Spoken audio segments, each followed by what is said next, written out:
Bonjour à tous, je suis ravie de vous retrouver aujourd'hui. Aujourd'hui, on va parler confiture puisque vous avez été très nombreuses à me demander ma recette. Voilà à quoi ça ressemble.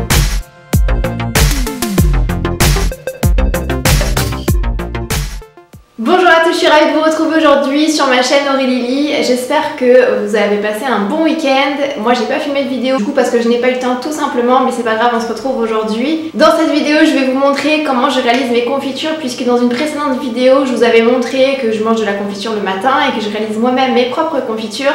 Et du coup vous avez été plusieurs à me demander de faire une vidéo là-dessus, savoir comment je faisais mes confitures. Vous allez voir, il n'y a vraiment rien de très compliqué, c'est juste un petit peu de temps pour cette recette. Donc ça va être très simple. Moi j'ai utilisé de la rhubarbe, de la fraise, du sucre roux et un jus d'orange, mais c'est parce que je n'avais pas de jus de citron, mais à la base c'est un jus de citron. Vous pouvez faire ça avec n'importe quel fruit, bien évidemment, n'importe quel fruit de saison, c'est logique. Ce qu'il faut savoir, c'est que moi je vais prendre mes fruits et mes légumes, je vais les cueillir moi-même. Je vous avais d'ailleurs consacré une vidéo à ce sujet, je vous mettrai la vidéo au niveau du haut. Vous allez voir, c'est un endroit en fait où on peut cueillir ses fruits et légumes. D'ailleurs, si vous avez un endroit comme celui-là près de chez vous, je vous invite vraiment à le faire parce que surtout quand vous avez des enfants, c'est hyper agréable et c'est vraiment gratifiant de pouvoir cueillir ses propres légumes plutôt que de les acheter en grande surface. La première étape pour commencer, c'est tout simplement de venir couper ses fruits et ses fruits. Moi j'ai choisi la rhubarbe et de la fraise puisque c'est la saison en ce moment. Donc j'épluche ma rhubarbe, vous allez voir, c'est très simple. J'épluche avec un économe. Je coupe un petit bout après de 1 ou 2 cm, puis je vais laisser mettre ça dans un tupperware, on va laisser macérer après pendant plusieurs heures.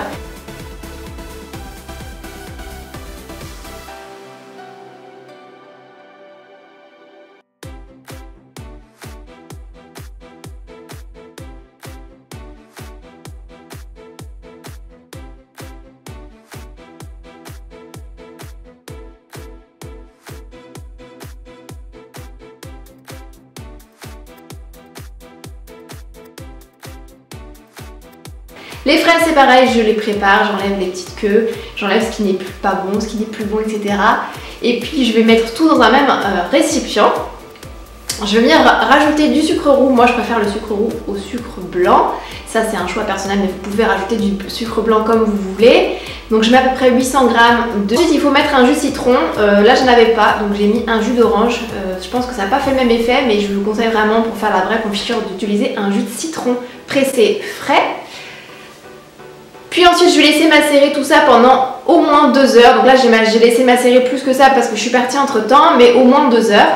Et puis après on va passer à la cuisson. Alors pour ma part je n'ai pas acheté un chaudron à confiture ou quoi que ce soit.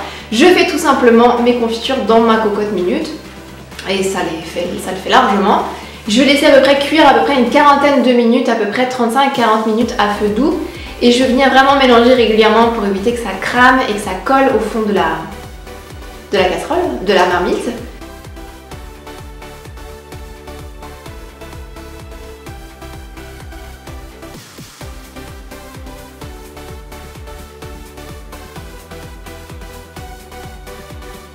Je viens les mettre dans des pots qui ont été stérilisés avant. Pour les stériliser c'est pareil, c'est pas très compliqué.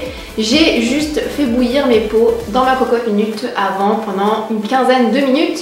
Et après je suis venue les laisser sécher sur un torchon propre. Une fois que tout ça c'est fait, je viens juste mettre mes confitures dans mon petit pot à confiture. Je referme le bouchon une fois qu'ils sont pleins.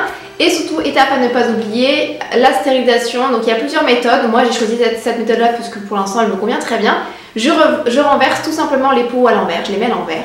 Et j'attends à peu près une dizaine de minutes. Et après voilà, c'est comme ça on entendra bien le poc quand on va ouvrir la conserve. Et ce qui voudra dire que vous pourrez la garder plusieurs mois, donc en général c'est à peu près 6 mois et une fois que c'est ouvert c'est à peu près 1 mois d'utilisation. Voilà, j'espère que cette vidéo vous aura plu, n'hésitez pas à mettre un petit pouce, le petit commentaire, vous abonner à la chaîne si ce n'est pas encore fait. Je vous fais des gros bisous et je vous dis à plus tard.